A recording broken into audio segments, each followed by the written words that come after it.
The wedding vendor took full payment and vanished. I found 23 other couples and we filed together. $47,800. That's what my fiancé and I handed over to a man named Marcus Webb over the course of 11 months. Not in one payment, in careful trust-building installments, a deposit here, a vendor lock-in fee there, a final balance 2 weeks before the wedding, that he swore would guarantee everything, from the florals to the string quartet to the venue buyout on the Chesapeake waterfront. 3 days before our wedding, his phone number stopped working. His office, a beautifully staged suite in a business park outside Annapolis, Maryland, was empty. Not closed for the holiday empty, empty like it had never been occupied. No furniture, no signage. A leasing agent standing in the doorway, looking as confused as I was, holding a clipboard, telling me the lease had been terminated 2 weeks earlier. I stood in that empty room in my work clothes 96 hours before I was supposed to marry the love of my life, and I did the math on what we'd just lost. Then I did something else. I opened a spreadsheet. By the end of that week, that spreadsheet had one name on it, mine. By the end of that month, it had 24. This is the story of how a wedding vendor stole nearly $1.2 million from couples across 3 states, and how 24 of us, most of whom had never met, built the case that put him in a courtroom, froze his assets, and got almost every dollar back. He thought he'd covered his tracks. He thought a torched LLC and a burner phone were enough. He thought we'd all just quietly eat the loss, the way embarrassed people do. He was wrong. This is that story, told from the beginning, with every document, every red flag we missed, and every mistake he made that we used against him. Before I get into it, this channel is about exactly this: greed, betrayal, and the process, start to finish, of getting every single dollar back through the legal system that's actually built for this, if you know how to use it. I'm not a lawyer, I'm not a detective, I'm a project manager who got very, very good at reading bank statements and civil procedure over about 14 months because I had to be.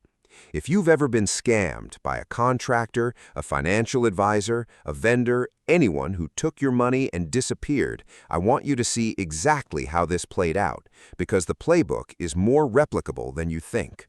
Subscribe if you want to see how this ends, because I promise you, it does not end the way Marcus Webb expected. Let's get into it. My name, for the purposes of this story, is Daniel. My fiancée, now my wife, I'll call Priya. We got engaged in the spring, and like most couples, we had a budget, $38,000 for the wedding, which we'd built up over 3 years of saving, plus about $6,000 my parents contributed as a gift. We weren't wealthy, we were careful. That's part of why what happened still stings. We did almost everything right by the conventional wisdom, and it still wasn't enough. We wanted a specific kind of wedding, a waterfront ceremony, tented reception, live music, florals that didn't look like a funeral home. In our market, that's a $45,000 to $60,000 wedding easily. We were trying to do it for less, which meant we were primed to be excited when we found someone who said he could make it happen for our number.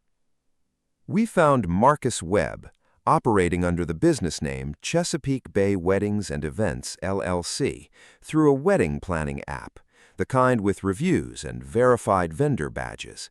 He had 4.9 stars across 61 reviews, a polished website, a portfolio of gorgeous waterfront weddings.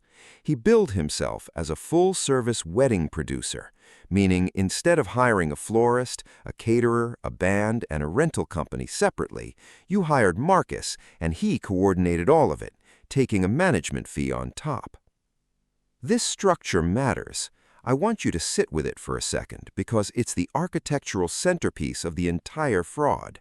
When one person controls the money for multiple vendors, you lose the natural checks and balances that come from paying each vendor directly. If your caterer doesn't show up, you know it's the caterer's fault, and you dealt with the caterer directly, so you have their contract, their deposit receipt, their contact info.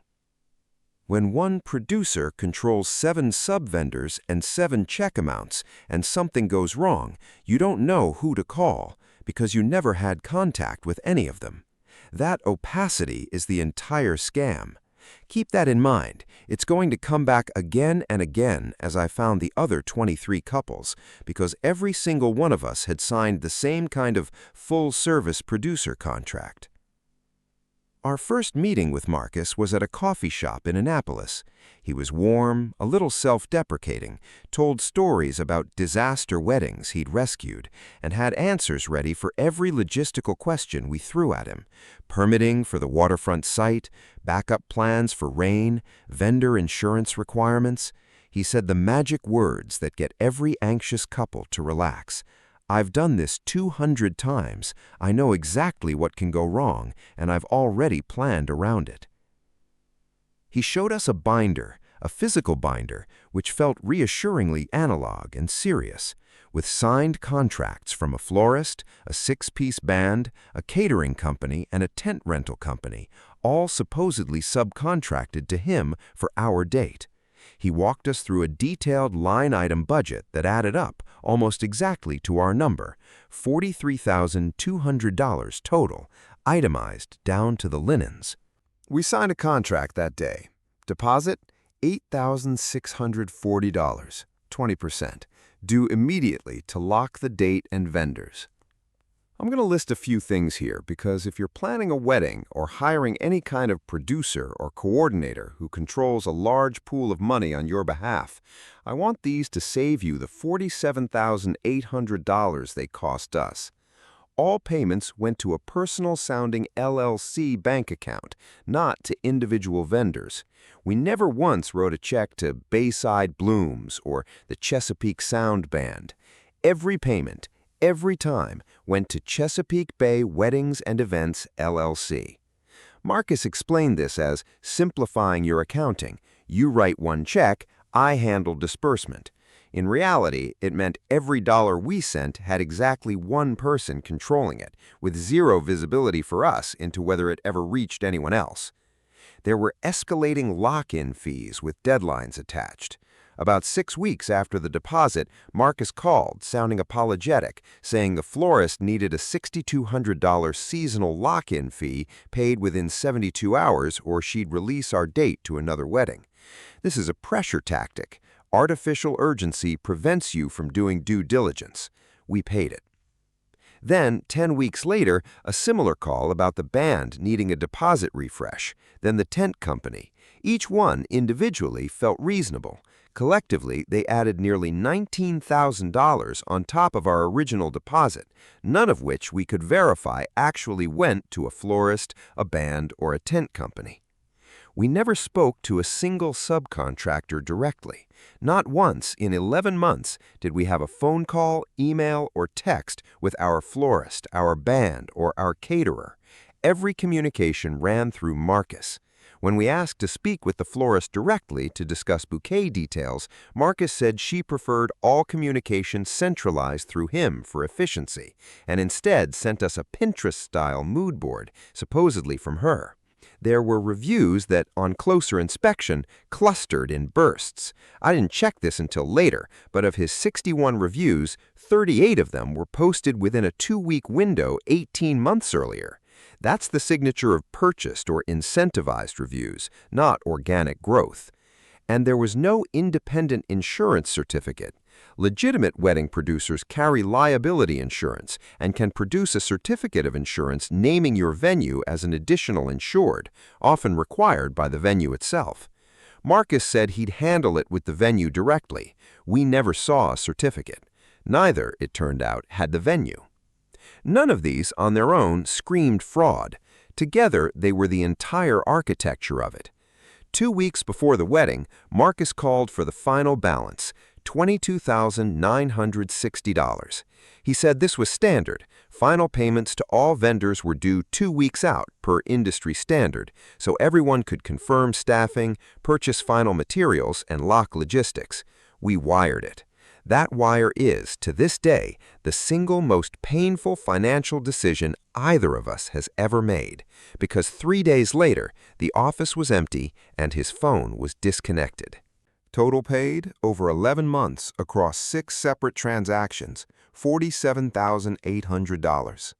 Every dollar of our wedding budget, plus the gift from my parents, gone into an account we could no longer reach. I described the moment already, standing in that leased suite with a confused leasing agent. Let me back up to how we got there. 3 days before the wedding, Priya tried calling Marcus to confirm the final headcount adjustment since we'd had 2 guests cancel. Straight to voicemail, a full voicemail box, which meant the number was still active, but he wasn't answering. Odd, but not alarming. Wedding week is chaotic for a producer with multiple weddings. By the next morning, the voicemail box said the number was no longer in service. That's when the panic started. I drove to his office address, which was on our contract letterhead, expecting at minimum an assistant, a locked door, something. Instead, the leasing agent, a for-lease sign freshly installed, and confirmation that Chesapeake Bay Weddings and Events, LLC, had vacated 2 weeks prior, forfeiting a security deposit rather than serving notice. 2 weeks prior. That's before our final $22,960 payment was even due. He had already vacated the premises before he collected the last largest chunk of our money. We did what anyone would do, filed a police report, and I started calling every subcontractor Marcus had named in our contract to see if any of them were real and simply hadn't been paid. I found phone numbers for a florist named Bayside Blooms and a band called the Chesapeake Sound. Neither number was in service. I searched Maryland's business entity database. Neither business existed as a registered entity in the state. They were fictional. Every single subcontractor in our binder, the elegant physical binder that made us feel so secure, was invented. There was no florist. There was no band. There was, as far as I could ever determine, no tent company contract. Marcus Webb had never intended to hire anyone. He was the only person in the entire transaction. Here's the part I want to be honest about, because a lot of these revenge stories skip the part where the system doesn't immediately work for you. The police report was filed and essentially went nowhere for weeks. Local police departments are not equipped, staffed, or resourced to investigate financial fraud that crosses jurisdictions, and Marcus, we'd later learned, had already crossed at least 2 state lines. The report existed, it had a case number, but nobody was actively working it. A police report alone rarely moves a case like this. It's necessary, but not sufficient. Our credit card dispute partially worked. The first deposit, $8,640, had gone on a credit card, and we disputed it as goods or services not rendered. We got that back after about 6 weeks. But the remaining $39,160 had gone via wire transfer and a cashier's check, both nearly impossible to claw back once sent, because wires settle same day, and the receiving account had almost certainly been drained immediately. Contacting the venue revealed something important. The venue itself had never had a signed contract with Chesapeake Bay Weddings and Events for a buyout. Marcus had booked our date as a standard rental under his own name, using a small refundable hold, and had been billing us for a venue buyout markup that didn't exist as a real cost. This was the first moment I understood the fraud wasn't just vendor didn't deliver, it was systemic, layered, invented from the ground up. I started reconstructing this later, but here's what Marcus Webb had built methodically over roughly 3 years. He operated under at least 3 different LLC names in 2 states, Maryland and, we'd later discover, Delaware, where he'd also briefly operated as Tidewater Event Collective. Delaware's business filing requirements make it notoriously easy to register an LLC with minimal disclosure, which is exactly why so many fraud structures route through it. He used virtual mailbox services and short-term co-working leases for his office, meaning every address on every contract was disposable within 30 days' notice. And, critically, he timed his disappearances to wedding dates, not to a fixed calendar. He'd take deposits and progress payments over many months, then vanish in the final 2 to 3 week window before each wedding, when couples were too consumed by logistics, dress fittings, and seating charts to notice slow-forming red flags, and too financially and emotionally committed to back out and demand a refund earlier. This is, structurally, a Ponzi-adjacent fraud pattern. Even though he wasn't paying returns to earlier victims, he was extracting maximum value per victim in isolation, with no shared visibility between victims, betting correctly that couples in crisis 1 week before their wedding do not have the bandwidth to become financial investigators. He was right about that, for a while. About 10 days after the wedding, which we ended up scrambling to salvage ourselves, with family cooking, a borrowed sound system, and a lot of tears that weren't the good kind, I was in a wedding planning Facebook group, the same kind of group where we'd originally seen a positive mention of Chesapeake Bay weddings and events. I posted our story, mostly to warn other couples. Within 6 hours, 4 other people had commented some version of, "Wait, this happened to us too." And that's when I found the smoking gun. Not a single smoking gun yet. That comes later. But the moment I realized this wasn't one bad actor who failed one wedding, it was a system. And systems leave patterns. Patterns can be documented. Documented patterns are how you win. I want to be clear about what changed in me at this point. I stopped thinking like a victim trying to get sympathy and started thinking like someone building a case file, because that is, functionally, what a strong fraud claim requires, an organized, chronological, evidence-backed narrative that a prosecutor, an attorney general's office, or a civil attorney can act on without having to do the legwork themselves. I created a shared spreadsheet with columns for victim name, wedding date, total amount paid, payment method, dates of each payment, business name used in contract, and any documentary evidence. I posted it, carefully worded to avoid defamation exposure, describing facts and dates, not accusations, in 3 more regional wedding planning groups and a wedding planning thread on Reddit. Within 3 weeks, the spreadsheet had grown from my name alone to 24 victims across Maryland, Delaware, and Virginia. Total documented losses across all 24 couples, $1,187,400. Individual losses ranged from $11,200, a couple who'd only paid a deposit and 1 progress payment before catching on early, to $68,900, a couple planning a large multi-day wedding weekend who'd paid for a fictional premium producer package.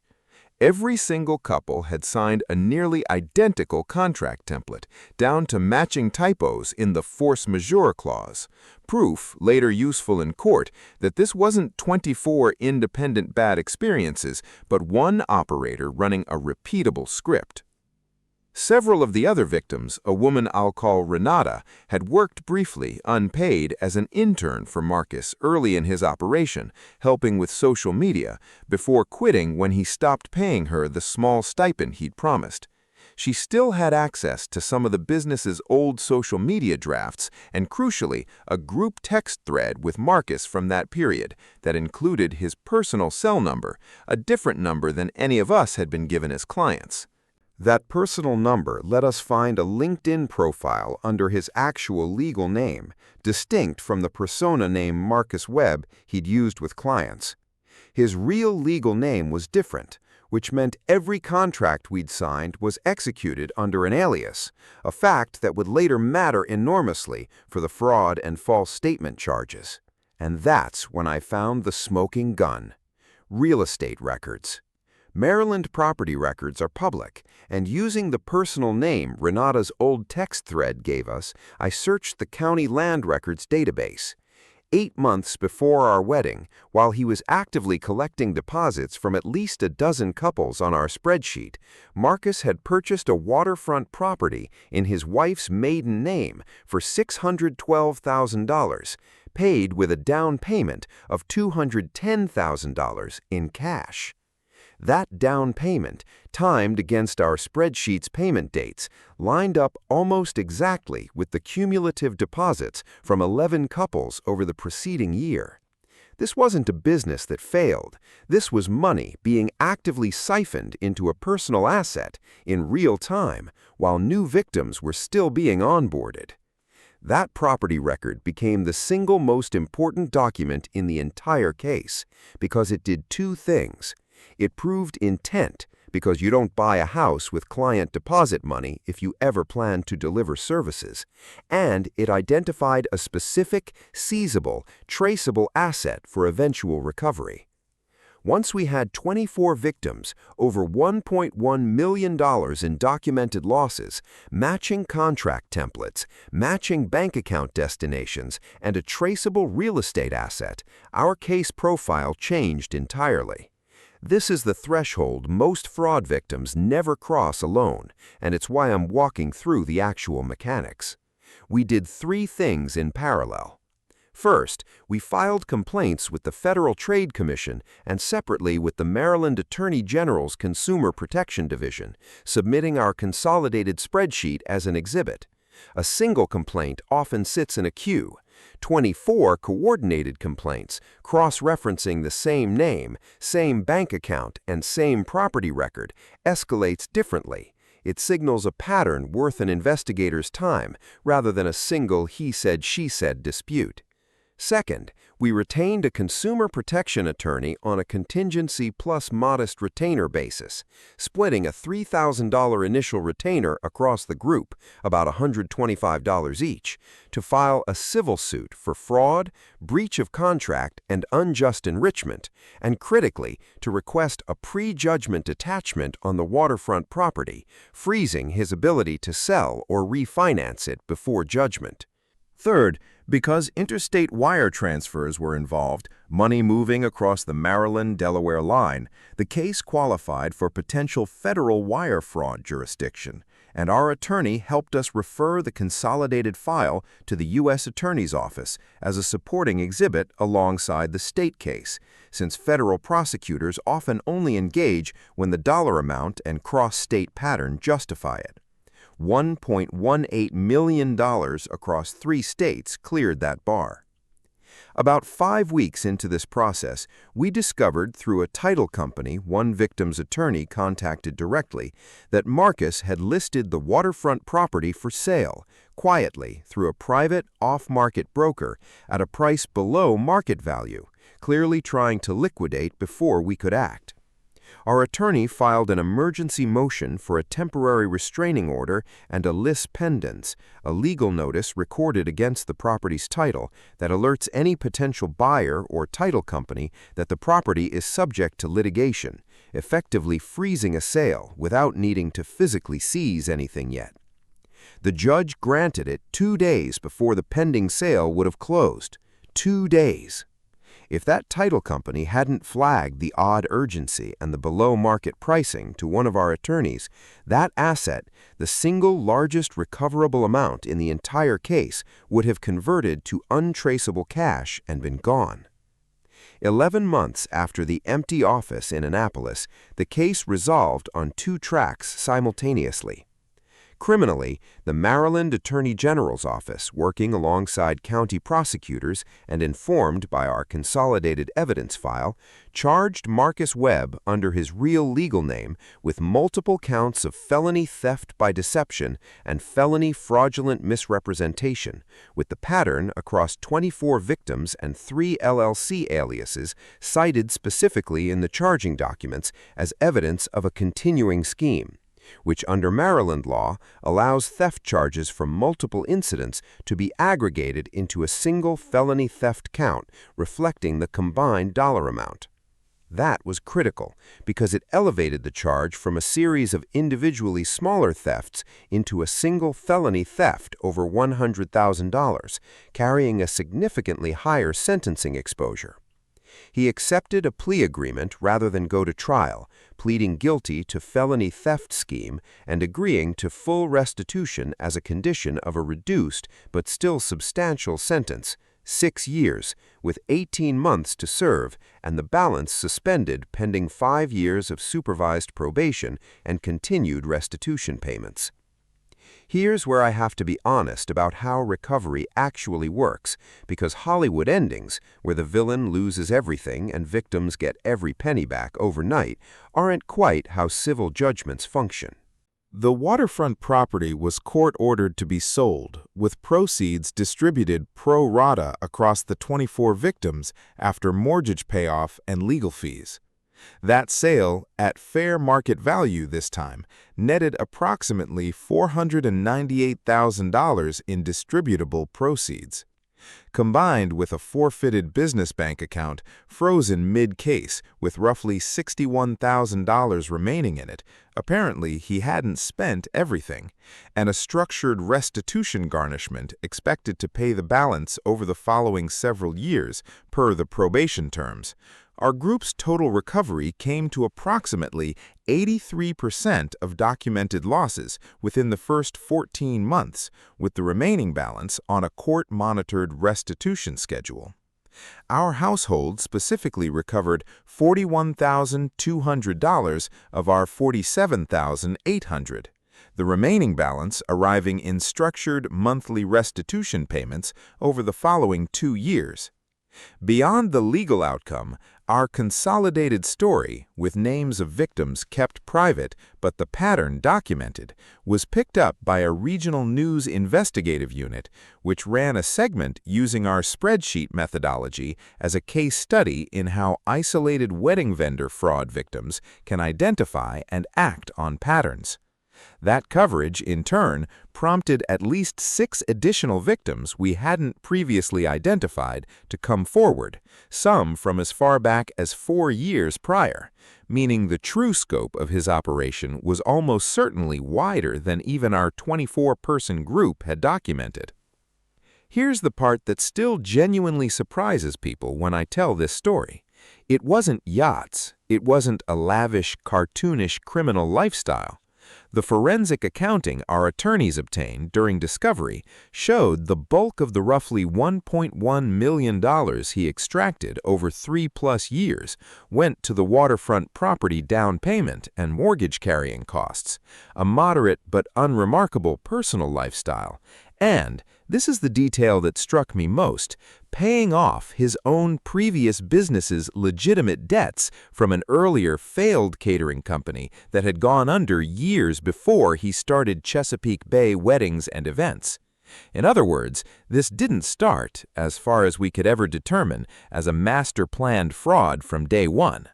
Our working theory, informed by the timeline our attorney reconstructed, is that it began as a struggling business owner using new client deposits to cover old debts, a form of accidental Ponzi dynamic that calcified once he realized it worked and that clients rarely had the bandwidth to catch him before their wedding date arrived, into a repeatable, intentional scheme. That doesn't make it less criminal.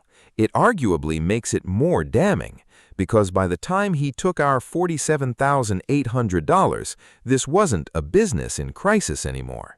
It was a system, refined over dozens of couples, engineered specifically around the blind spot of wedding week panic. Priya and I eventually had a small, second, informal celebration with close family about 8 months after the original date.